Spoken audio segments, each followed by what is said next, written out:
Hi everyone, I'm Bronwyn and I'm a teacher here at HZad Education.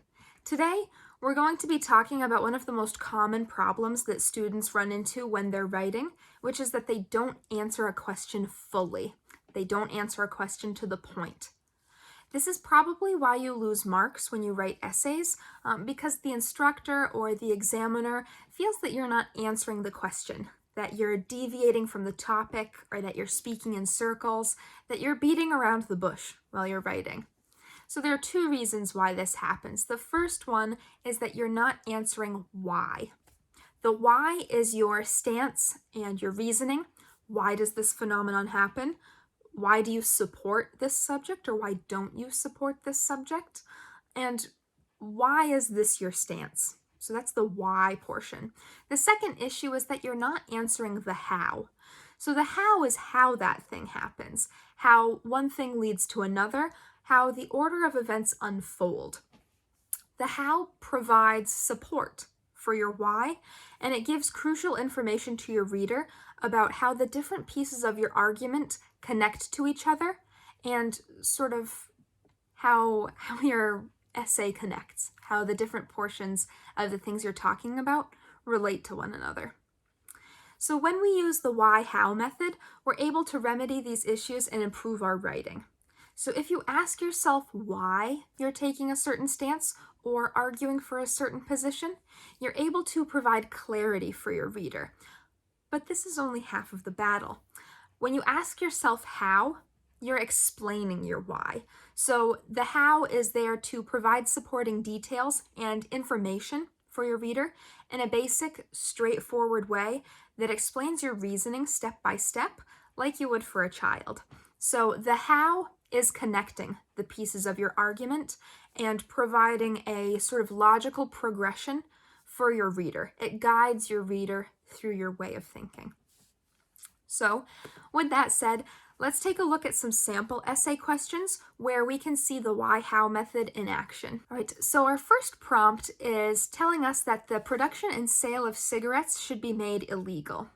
So, a bad answer, or an answer that does not use the why-how method, would sound something like the production and sale of cigarettes should be made illegal because cigarettes are bad, they smell gross, they're dirty, it will help people, and it's the best thing to do.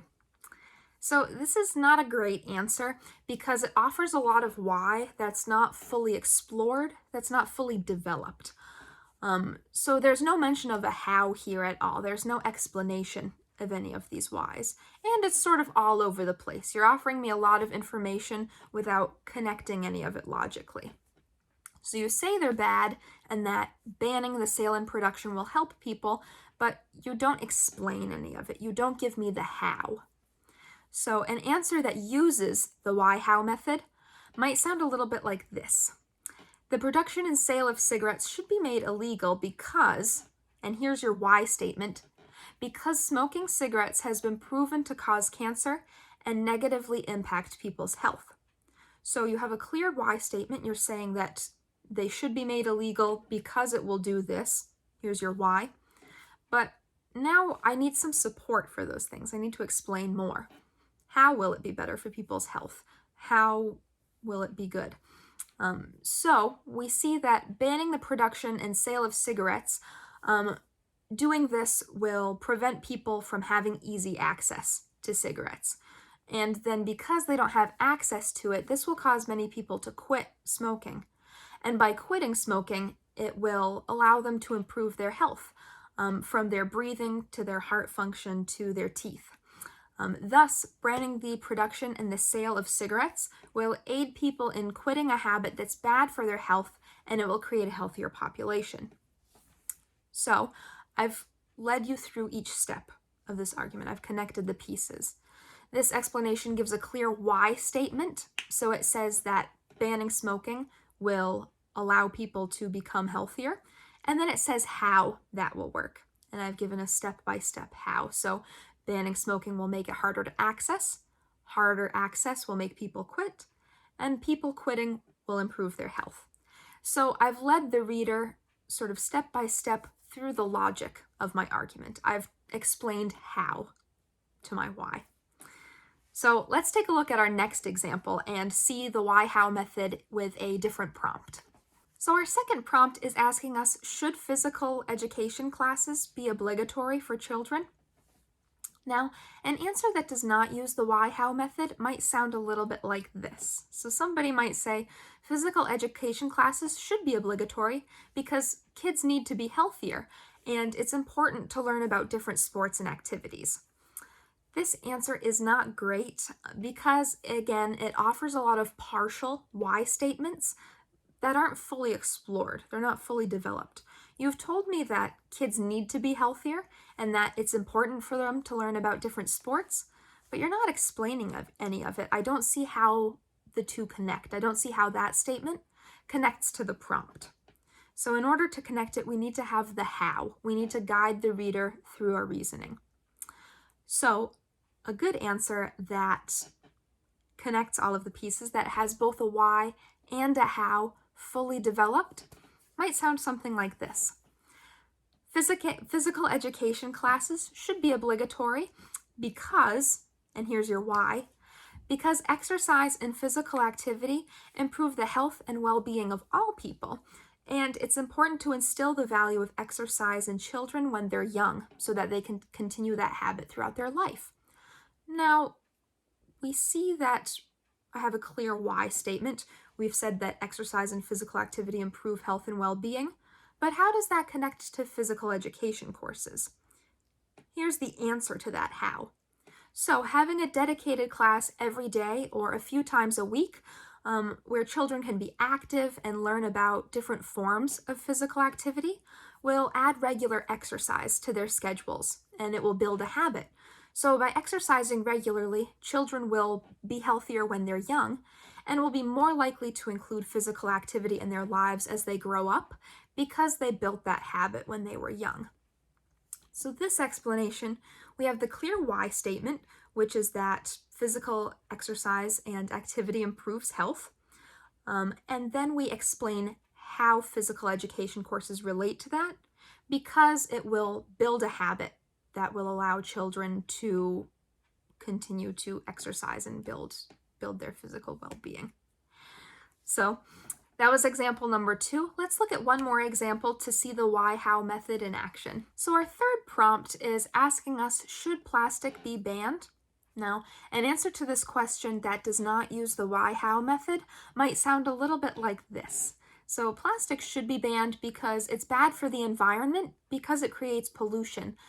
And it's the best option for people and for the earth, and I support banning it.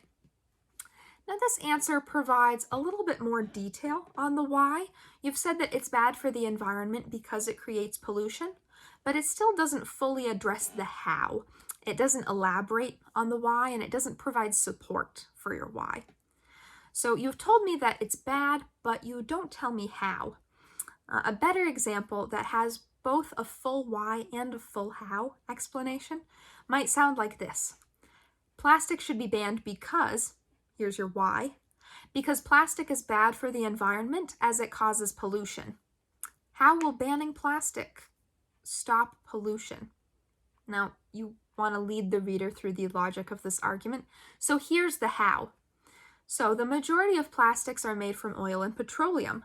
Petroleum pollutes the environment through the extraction and refinement processes, and plastic itself is not easily recyclable like glass or metal, so it will stick around in the environment because people will throw it away, and plastic doesn't decompose, so when people throw it away, when people litter, it will stick around on the earth for hundreds of years to come. Banning plastic would stop new plastic from being made and thus reduce additional harm on the environment associated with the petroleum processing and the plastic pollution itself. So by banning plastic, you would reduce harm on the environment. It would be better for the environment because you're not creating new plastic and including all the pollution and risks and harm associated with that process. So this explanation gives a clear why statement, which is that plastic is bad and causes pollution. It goes on to explain that stance by providing a step-by-step explanation and support for that statement. You are connecting ideas and guiding the reader through the logic of your argument. You say, well, banning plastic would stop the petroleum pollution and it would stop new plastic from being created. So you've reduced harm on the environment in both of those ways. So that's how you would employ the why-how method using a number of examples. So that's how we can use the why-how method to improve our writing skills and to create essays that are clearer and more concise. I hope you found this video helpful, and don't forget to like, share, and subscribe. If you have any other questions or if you're looking for additional help, please feel free to contact us here at HZad Education using the email in the description down below. Thanks for watching, everybody.